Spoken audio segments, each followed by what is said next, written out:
Hello everyone, I hope you all are doing well. Welcome to my next video of international relation. It is about nuclear proliferation.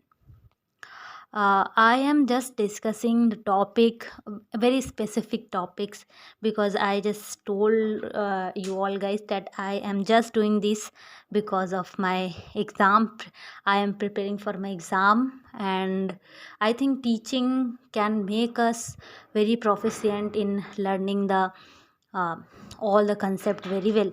So I think I can help some of extent if you all are eager to watch my videos. So let's discuss about the topic nuclear proliferation. So nuclear proliferation का मतलब क्या होता है, इसके बारे में हम जानते हैं. Nuclear proliferation refers to the spread of nuclear weapon and weapon related technology and material to countries that do not already possess them. Proliferation can occur through the transfer of technology and materials between countries or through the development of a country's own nuclear weapons program. तो nuclear weapon का मतलब होता है कि हम spread करते हैं nuclear weapon को और या फिर उससे रिलेटेड टेक्नोलॉजी. जैसे अगर यूएसए जो होता है कंट्री है, वो एक कंट्री वेरी एफिशिएंट कंट्री है, न्यूक्लियर टेक्नोलॉजी के मामले में है, या फिर कहें रशिया, ये सारी कंट्रीज़ जो हैं बहुत एफिशिएंट कंट्रीज़ हैं. और अगर ये सारी कंट्रीज़ क्या करती हैं, ये एक ट्रेड के रूप में या फिर हम बोल सकते हैं दूसरी कंट्रीज़ से कुछ अगर उन्हें असिस्टेंस की ज़रूरत है तो वो क्या करते हैं, वो इन सभी उनका एक डील होता है कि टेक्नोलॉजी हम देंगे और आप हमें अदर चीज़ें जो भी है, चाहे वो जो भी चीज़ें होती हैं उनसे उससे रिलेटेड वो लोग लेते हैं. तो ये प्रोलिफरेशन जो है वो टेक्नोलॉजी हो सकता है, मटेरियल हो सकता है, तो इन सभी चीज़ों का होता है. और ये टेररिस्ट ग्रुप को भी होता है. और इसीलिए इसे न्यूक्लियर प्रोलिफरेशन को रोकने के लिए बहुत सारे ट्रीटीज़, बहुत सारे सबमिट हुए हैं, जो हम सब आगे डिस्कस करेंगे. Types of nuclear proliferation. जो न्यूक्लियर प्रोलिफरेशन होता है उसके दो टाइप होते हैं. पहला होता है हॉरिजॉन्टल प्रोलिफरेशन, दूसरा होता है वर्टिकल प्रोलिफरेशन. हॉरिजॉन्टल प्रोलिफरेशन जो होता है ये डायरेक्ट और indirect transfer of nuclear technologies is from one nation to other. चाहे डायरेक्ट तरीके से चाहे इनडायरेक्ट तरीके से जो ट्रांसफ़र होता है न्यूक्लियर टेक्नोलॉजी का एक कंट्री से दूसरी कंट्री को, उसे हॉरिजॉन्टल प्रोलिफरेशन कहते हैं. इसमें नंबर ऑफ़ कंट्रीज़ इंक्रीजेस. इसका मतलब ये है कि इसमें जैसे अभी इंडिया है, मान लीजिए कि इंडिया के पास न्यूक्लियर वेपन नहीं है. अगर उसे यूएसए न्यूक्लियर वेपन देता है या ऐसी कोई टेक्नोलॉजी प्रोवाइड करता है जिससे वो न्यूक्लियर वेपन को जनरेट करे इंडिया, तो उसे हम न्यूक्लियर प्रोलिफरेशन बोलते हैं. हॉरिजॉन्टल न्यूक्लियर प्रोलिफरेशन बोलते हैं. और सेकंड होता है वर्टिकल प्रोलिफरेशन. एडवांसमेंट और modernisation of a nation state nuclear arsenals, quality और क्वांटिटी इंक्रीजेस. तो ये वर्टिकल प्रोलिफरेशन ऐसा न्यूक्लियर प्रोलिफरेशन होता है जिसमें नंबर ऑफ़ कंट्रीज़ इंक्रीज़ नहीं करती हैं, बल्कि वो क्वालिटी जो होता है, जो टेक्नोलॉजी होता है, जैसे इंडिया के पास उतनी एडवांस टेक्नोलॉजी नहीं है, तो यूएसए उसे टेक्नोलॉजी न्यूक्लियर वेपन ऑल्दो है, लेकिन टेक्नोलॉजी के मामले में वो उतना हाई टेक्नोलॉजी का नहीं है. तो यूएसए क्या करेगा, उसे असिस्टेंट प्रोवाइड करेगा इस मामले में. तो आप समझ रहे हैं कि कैसे नंबर ऑफ़ कंट्रीज़ जो इंक्रीज़ होगा तो वो हॉरिजॉन्टल प्रोलिफरेशन होगा. मतलब ऐसी कंट्री को प्रोवाइड करना न्यूक्लियर वेपन और टेक्नोलॉजी जिसके पास न्यूक्लियर वेपन या टेक्नोलॉजी उससे रिलेटेड नहीं है. और वर्टिकल प्रोलिफरेशन का मतलब होता है कि हाँ, एडवांसमेंट होना, एडवांसमेंट का और टेक्नोलॉजी का जो एडवांसमेंट होता है उसका मॉडर्नाइजेशन जो होता है उसे वर्टिकल प्रोलिफरेशन कहते हैं. हिस्ट्री ऑफ न्यूक्लियर प्रोलिफरेशन हम देखते हैं. Scientific discoveries in the late 1930s made nuclear weapons a possibility for the first time in history. जो साइंटिफिक डिस्कवरीज हुई थी लेट 90s 30s के टाइम में, उसी डिस्कवरीज ने न्यूक्लियर वेपन जनरेट किया। एक Manhattan project, a secret research led by the US government to develop nuclear weapons. ये एक क्या था, ये एक सीक्रेट रिसर्च था यूएस गवर्नमेंट के द्वारा, जो न्यूक्लियर वेपन्स को डेवलप करने के लिए था। The creation and use of nuclear weapons by the US at the end of the world war two began the nuclear age. आप सबको जहाँ तक है 10th की एनसीईआरटी में तो आप लोगों ने ये पढ़ा ही होगा कि यूएस ने जापान पे वर्ल्ड वॉर 2 के टाइम 2 न्यूक्लियर वेपन का यूज़ किया था, और उस समय वर्ल्ड ने पहली बार डिस्ट्रक्शन देखा था। इतना लार्ज लेवल पर मास डिस्ट्रक्शन हुआ न्यूक्लियर वेपन की वजह से। First use of nuclear weapon, जैसा कि अभी हमने बात किया, लेकिन चलिए फिर से इसमें देखते हैं। न्यूक्लियर वेपन, न्यूक्लियर बॉम्ब और atomic bomb was firstly use by the United state against Japan after fighting it for 4 years during World War II. US dropped the first atomic bomb on Hiroshima in Japan on 6th August, or on 9th of August. The US dropped the second atomic bomb on Nagasaki.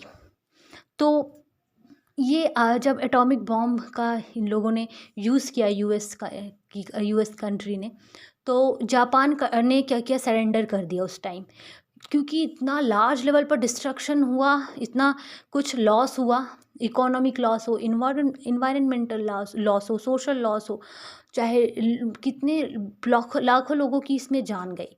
तो इससे US के इस nuclear weapon के बाद Japan ने surrender कर दिया था। Spread of nuclear weapon after world war second. तो आइए देखते हैं कि वर्ल्ड वॉर सेकेंड के बाद कैसे इसका स्प्रेड हुआ। Big actors of the world war second considered it their most important priority to achieve the nuclear technology. Soviet Union became nuclear power in 1949। Soviet Union ने भी 1949 में अपना न्यूक्लियर वेपन डेवलप कर लिया। सिमिलरली यूके ने 1952 में, France ने 1962 में, चाइना ने 1964 में। Efforts to halt the way of nuclear proliferation IAEA NPT, ये सब क्या हुआ बाद में साइन हुआ, लेकिन अभी इसके बारे में हम बाद में डिस्कस करेंगे। तो आपने कैसे देखा कि कैसे एक होता नहीं, आर्म रेस इसे ही बोलेंगे हम, कि कैसे धीरे धीरे इन लोग एक के बाद एक कंट्री ने ये भी हो सकता है ना कि बैलेंस ऑफ पावर, ये रियलिस्ट अप्रोच में काफ़ी इसका जिक्र होता है बैलेंस ऑफ पावर का। इसका मतलब होता है कि हम पावर को बैलेंस करते हैं। अगर एक कंट्री ने एक न्यूक्लियर वेपन डेवलप किया, तो उसके जो नेबर कंट्रीज़ होंगी, they will also try to develop the weapon so that they can be feel secured, they can it is important for their national security, as we can see if India will not be so powerful, then China will attack, Pakistan will attack, so ये हमारा geographical position की वजह से चाहे एक कोई भी country हो, उसके जैसे इंडिया के, चाइना, पाकिस्तान, ये सारे कंट्रीज़ एनिमी कंट्रीज़ हैं, वैसे ही हर एक कंट्री का जो नेबर कंट्री होता है वो उसका एनिमी ही होता है, उससे उसे खतरा ही होता है। तो इसलिए ये आर्म रेस शुरू हो गया 1949 में, सोवियत ने और यूनियन ने, और उसके बाद आपने ये सब देखा। अब आइए देखते हैं इम्पैक्ट क्या होता है, इम्पैक्ट क्या पड़ेगा। देखिए, मैंने जितना इसमें लिया है ना, जितना इम्पॉर्टेंट कंट्रीज़ के बारे में, जैसे यूके, फ्रांस, चाइना और सोवियत यूनियन और USA, ये 5 कंट्रीज़ हैं। कौन सी कंट्रीज़ हैं ये 5? परमानेंट कंट्रीज़ मेंबर्स हैं ये, कौन से, कहाँ के? UNSC के, UN सिक्योरिटी काउंसिल के, ये आप सबको पता होगा। तो ये 5 कंट्रीज़ इंपॉर्टेंट है क्योंकि इनके पास ही वीटो पावर होता है। तो ये सब कहीं ना कहीं इनको वीटो पावर मिला भी इसलिए क्योंकि ये लोग डोमिनेटिंग कंट्रीज़ थे उस समय के। तो आइए देखते हैं इम्पैक्ट क्या है न्यूक्लियर प्रोलिफरेशन का। Increase risk of nuclear war, as more countries acquire nuclear weapons, the risk of a nuclear war increases. The potential for miscalculation, accidents, unauthorized launches all increase as weapons and the countries that possess them increases. तो जैसे यहाँ पे एक आया कि जो miscalculation होता है, मिसकैलकुलेशन अगर पाकिस्तान को पता है इंडिया के पास 4 न्यूक्लियर वेपन है, तो वो क्या करेगा, वो 4 डेवलप करना चाहेगा। अगर उसे गलती से पता चल गया कि इंडिया के पास 5 न्यूक्लियर वेपन है, then it will Pakistan will try to get 5 nuclear weapons, कि बैलेंस ऑफ पावर बना रहे, नहीं तो हमारे नेशनल सिक्योरिटी को क्या होगा, खतरा होगा। तो ऐसे ही होता है, इन सभी चीज़ों के कारण जो होता है वो न्यूक्लियर वेपन का ये जो रेस है वो बढ़ता ही जाता है, कभी ख़त्म होने का नाम नहीं लेता। इकोनॉमिक इम्पैक्ट्स जो होता है, the development and maintenance of nuclear weapon can be costly, diverting resources away from other important areas such as education, health care and infrastructure. तो जैसे कि आप सब जानते हैं कि अगर हम अपने सिक्योरिटी में, अपने मिलिट्री में या फिर कहीं पर भी इन्वेस्ट करते हैं तो हम वेलफेयर के काम में कम इन्वेस्ट कर पाते हैं। तो इस बार जैसे अभी शायद रिसेंट में ही एक न्यूज़ आई है कि पाकिस्तान अपने मिलिट्री पे अभी भी उतना ही इन्वेस्ट कर रहा है। और हालांकि ये बहुत ही इस मॉडर्न टाइम में तो अगर इन्वेस्ट करना, अपनी मॉडर्निटी पर इन्वेस्ट करो, डेवलपमेंट पे इन्वेस्ट करो, तो वो सही भी होता है। लेकिन अगर हम सिर्फ सिक्योरिटी पे इन्वेस्ट कर रहे हैं, अपने आप को nuclear power, then it is not good. तो जैसे अगर कोई कंट्री है, अगर वो सिर्फ और सिर्फ न्यूक्लियर वेपन पर अपनी सिक्योरिटी को ही ध्यान में रखते हुए उस पर ही इन्वेस्ट कर रही है, तो डेवलपमेंटल वर्क के लिए कहाँ से पैसा आएगा। तो ये सारी चीज़ें हैं कि इकोनॉमिक इम्पैक्ट कैसे होता है। आप जब भी आंसर लिखें तो आप अपने आप से भी बना के लिख सकते हैं अपने वर्ड्स में कि कैसे इकोनॉमिक इम्पैक्ट में कैसे अगर आप सिक्योरिटी के सिक्योरिटी रिसोर्सेज पे खर्चा करेंगे तो आप अदर चीज़ें तो पर आप ध्यान नहीं दे पाएंगे। Non-proliferation and disarmament effort can be hindered. The more countries that possess nuclear weapons, the more difficult it and enforce non-proliferation and disarmament agreements. बहुत ही सिंपल सा और बहुत ही समझने वाला टॉपिक ये है कि अगर आप न्यूक्लियर वेपन के पास बहुत सारी कंट्रीज़ के पास अगर न्यूक्लियर वेपन होंगे, तो आप कैसे न्यूक्लियर वेपन को कैसे एक उसे नॉन प्रोलिफरेशन जो ट्रीटी बाद में आई है, जो बाद में अभी डिस्कस करेंगे, वो सारी चीज़ें वर्क नहीं करती हैं फिर, क्योंकि आप बहुत सारी कंट्रीज़ को समझाने में उतना ज़्यादा नहीं सफल हो पाते हो। तो ये सारी चीज़ें हैं। इन्वायरमेंटल इम्पैक्ट, ऑब्वियसली अभी भी आप जापान में देखेंगे, Nagasaki, Hiroshima, they haven't recovered from that destruction. तो ये न्यूक्लियर वेपन से बहुत इन्वायरमेंटल इम्पैक्ट होता है, ग्लोबल वार्मिंग जैसी समस्याएं, रेडियो कंटामिनेशन, हेल्थ हजार्ड्स, ये ऐसी सारी चीज़ें आती हैं। तो इन सभी चीज़ों को अवॉइड करने के लिए ऑब्वियसली हमें ये सारी चीज़ें इम्पैक्ट जो है इन सब न्यूक्लियर प्रोलिफरेशन का है। Proliferation can lead to regional arm race. When one country acquires nuclear weapon, other neighboring countries may feel compelled to do the same, leading to regional arms race. Proliferation can lead increased international tension and instability. Obviously मैंने अभी भी discuss ही किया ये सारी चीज़ें। Steps to control nuclear proliferation. Nuclear proliferation treaty NPT, ये सबसे important treaty है। NPT is also called as nuclear non proliferation treaty. NPT is a treaty to stop the spread of nuclear device and or nuclear material. It is an international treaty to prevent the spread of nuclear weapon and weapon technology. NPT is supposed to promote cooperation in peaceful way of nuclear energy. NPT is supposed to achieve nuclear disarmament.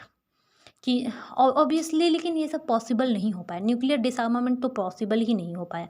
NPT was signed on July 1st, 1968 in New York and entered into force on March 5, 1970.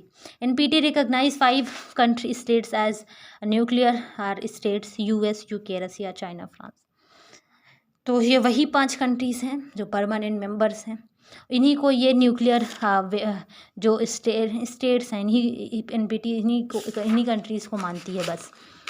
और NPT maintain that if any other state except 5 will try to get nuclear weapon then sanctions will be imposed upon it. Sanction एक तरह का restriction होता है और आप सबको sanction के बारे में पता होना चाहिए, ऑफ कोर्स पता होगा, being an international relation student, तो आपको पता होगा।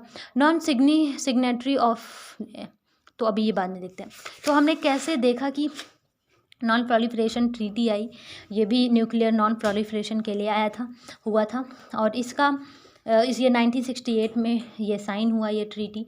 ये 5 कंट्रीज, सिर्फ जो 5 में परमानेंट कंट्रीज़ हैं उन्हें ही सिर्फ क्या मानता है, न्यूक्लियर कंट्रीज़ मानता है। उसके अतिरिक्त अगर कोई कंट्री पजेस करती है then it will not be considered as nuclear state.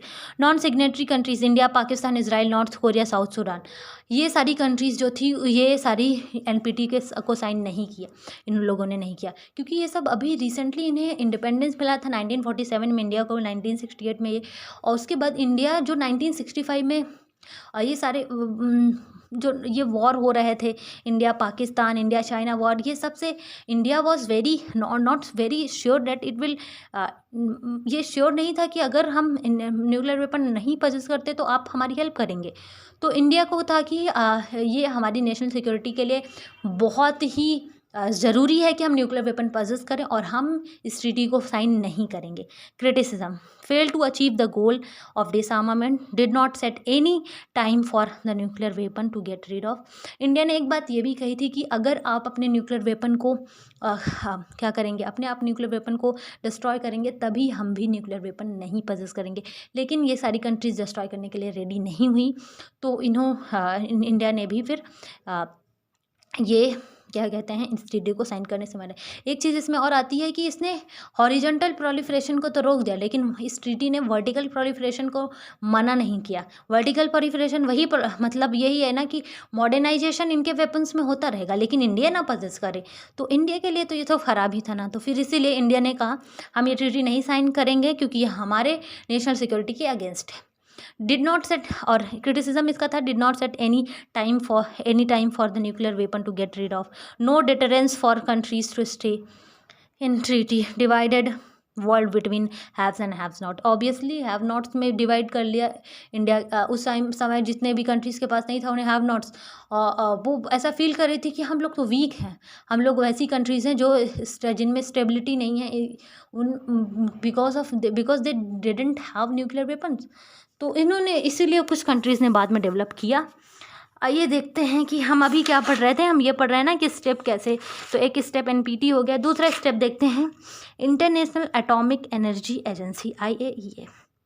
The IAEA is responsible for monitoring and inspecting nuclear facilities to ensure compliance with non proliferation agreements. तो ये करता है, ये भी एक इंस्टीट्यूशन है इंटरनेशनल लेवल पे। UN security council resolution of 1540। This resolution adopted in 2004 requires all countries to take steps to prevent the proliferation of weapons of mass destruction, WMDs मतलब weapon of mass destructions, and their delivery system. Proliferation security initiative PSI भी आया। ये एक voluntary international partnership है that aims to prevent the proliferation of WMDs and related matter. ये अगर आप voluntary कोई कंट्री चाहती है कि हाँ हमें वेपन्स को नहीं यूज़ करना चाहिए और इसको ख़त्म करना चाहिए, तो वो इसके थ्रू वो आपस में ये कंट्री स्टॉक करते हैं, इंटरेक्ट करते हैं। Export controls to prevent the spread of nuclear weapons related technologies. Sanctions भी एक स्टेप है जिसके थ्रू हम मतलब रोक सकते हैं। Can work as deterrence for the countries who develops a nuclear weapon और weapon of mass destructions. Arms control and disarmament negotiation between countries can lead to arm control that limit the number of nuclear weapons and the circumstances under which they can be used. Arms control and डिसआर्मामेंट negotiation between countries होता है। Countries एक दूसरे से negotiate करती हैं कि हाँ हमें कहाँ न्यूक्लियर वेपन्स को लिमिट करना है, और सर्कमस्टांसेस अंडर और कुछ किस किन सर्कमस्टांसिस के अंदर उन्हें इंटरेक्ट करना है, ये सारी चीज़ें हैं। Bilateral, trilateral and multilateral agreement. हाँ, आप सब इन सभी जो टर्म्स हैं जैसे सैंक्शन है, आर्म्स कंट्रोल एंड डिसआर्मामेंट, ये सभी आपस अपने आप में भी एक टॉपिक है। इन सभी पर अगर आप सर्च करेंगे इंटरनेट में then you will get something more, so obviously you must go and check the internet. Next है bilateral, trilateral and multilateral agreement. ये एग्रीमेंट होते हैं कुछ आपस में कंट्रीज़ एक दूसरे से बातें करती हैं, नेगोशिएट करती हैं कि हमें किस किन मुद्दों पर ये न्यूक्लियर वेपन को कैसे कहाँ किस तरह यूज़ करना चाहिए या फिर क्या इसको रोकने के क्या उपाय हैं, ये सारी बातों पर डिस्कस करता है। ऑब्स्टेकल्स क्या है न्यूक्लियर प्रोलिफरेशन को रोकने में? National sovereignty, countries have the right to develop and possess nuclear weapons if they choose to do so, and it can be difficult to convince countries to give up their nuclear weapons or forgo developing them, as it is perceived a matter of national security and Prestige. हमने बोला आपको पहले ही बताया कि कैसे national security से को main centre पे रख के ये लोग बात करते हैं कि हमारी नेशनल सिक्योरिटी इससे खतरे में पड़ेगी। तो ऑब्वियसली हम यहाँ पर वही बात करते हैं कि डिसआर्मामेंट होना चाहिए, फिर सारी कंट्रीज़ को अपना न्यूक्लियर वेपन डिस्ट्रॉय करना चाहिए, उसके बाद ही चीज़ें सही होंगी। तो नेशनल सवरेनिटी के कारण कि एक कंट्री अगर जितना पावरफुल होगा, न्यूक्लियर वेपन उसके पास जितना होगा वो उतना ही सिक्योर होगा। लैक ऑफ म्यूचुअल ट्रस्ट नहीं है। जैसे इंडिया पाकिस्तान से एक्सपेक्ट नहीं कर सकता that Pakistan will not attack on India.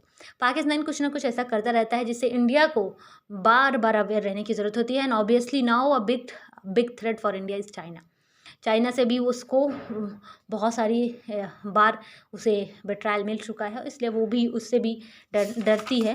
India डरता है उससे भी कि कहीं ना कहीं ये भी वो कर सकते हैं। और ऐसे कुछ टॉपिक्स हैं जो मैंने बस ऐसे इस टॉपिक्स के रूप में मेंशन किया है। इकोनॉमिक इंसेंटिव्स होते हैं जो कभी कभी देखिए रशिया जैसे है वो अपना इकोनॉमिक इंसेंटिव भी इससे क्या करता है फुलफिल करता है। कैसे? अगर वो न्यूक्लियर वेपन देगा, किसी टेक्नोलॉजी देगा, तो क्या करेगा उसका इकोनॉमी बोल के कि secretly we are dealing and you have to fulfil my economic जो हमारे कंडीशंस है उसको फुलफिल करेंगे तभी आपको ये मिलेगा।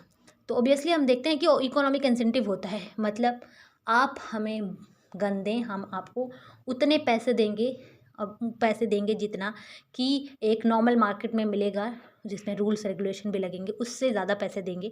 तो समझ रहे हैं आप कि अगर हम इंटरनेशनल लॉज के अंदर ये सब काम करते हैं तो उस पर बहुत सारी चीज़ें आ जाती हैं, अगर सीक्रेटली करते हैं तो कुछ नहीं। तो ऑब्वियसली इकोनॉमिक इंसेंटिव पूरा होता है। Difficulty in verifying compliance, political instability होता है कि पॉलिटिकल इंस्टेबिलिटी है तो उसके लिए भी हम न्यूक्लियर वेपन रखेंगे। Lack of enforcement mechanism, lack of universal adherence होता है। डिफरेंट परसेप्शन ऑफ थ्रेट, कुछ कंट्रीज़ का कुछ अलग अलग ही परसेप्शन होता है थ्रेट का। तो ये सारे ऑब्स्टैकल हैं। हाँ, तो अब देखते हैं कि नेक्स्ट पॉइंट है limited effectiveness of sanctions, nuclear weapon state reluctance to disarm.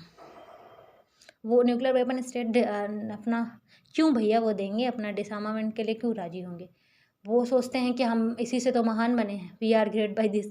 सो ये सारी चीज़ें हैं कि अभी अगर आप P5 जो कंट्रीज़ हैं अगर वो अपना न्यूक्लियर वेपन रेडी हो जाएं, डिसआर्मामेंट के लिए रेडी हो जाएं, तो न्यूक्लियर डिसआर्मामेंट के लिए तो इंडिया भी रेडी है। इंडिया का ये एक स्टेप है कि वो इंडिया ने 9 NPT साइन किया। इंडिया ने कोई भी ऐसी ट्रीटीज़ को उसने CTBT को भी कॉम्प्रिहेंसिव टेस्ट बैंड ट्रीटी एक है CTBT, मैंने इसको मेंशन नहीं किया, आप उसके बारे में देख लीजिएगा। CTBT उसको भी इंडिया ने साइन नहीं किया है। तो इंडिया का ये है कि if we are not that powerful countries like super power America and like इन सब कंट्रीज़ की तरह इंडिया पावरफुल नहीं है, तो वो क्यों अपना न्यूक्लियर वेपन को डिस्ट्रॉय करेगा या फिर क्यों न्यूक्लियर वेपन जनरेट ना करे। हालांकि आफ्टर 2008 इंडिया ने मान लिया USA की बात को कि ठीक है हम अब न्यूक्लियर वेपन नहीं डेवलप करेंगे, जितना हमारे पास है हम उससे ही चलेंगे। तो 2008 के बाद इसीलिए बोल सकते हैं यूएस इंडिया का रिलेशन भी अब अच्छा हो गया है। अदरवाइज़ उसके पहले तो जितने भी टेस्ट किए हैं इंडिया ने, उसके बाद यूएसए का जो सैंक्शन था वो लगता गया। लेकिन जो इमर्जिंग चाइना है, चाइना को अगर टेम करना है तो ऑब्वियसली यूएसए को इंडिया का हेल्प चाहिए। इसलिए इंडिया और यूएस का जो रिलेशन है वो बढ़ रहा है, अच्छा हो रहा है। और आप सबको पता है कि कुछ भी चीज़ें इंटरनेशनल रिलेशन में परमानेंट नहीं होती हैं। एक टाइम इंडिया और यूएसए का रिलेशन बहुत ख़राब था, आज इंडिया एंड यूएसए का रिलेशन बहुत अच्छा है। इसका रीज़न सिर्फ यही है क्योंकि इंडिया एक मीडियम है, एक मीन्स है यूएसए को के लिए टू अचीव इट्स एंड। इसका एंड क्या है? चाइना को एक सुपर पावर बनने से रोकना। और ऑब्वियसली इस समय चाइना का बढ़ रहा है, इसीलिए यूएसए और इंडिया के रिलेशन भी अच्छे हैं, हालांकि हमारे रिलेशन रशिया से भी अच्छे हैं। So thank you for this video. Now I am very tired because recording the video continuously for 25 minutes make myself very tired. So thank you everyone. Thank you. If you like the video, if you like the content, then it is good for me, and then definitely tell me. I will consider and tell me the topic also on which I can make the video. So thank you everyone. Thanks for watching the video.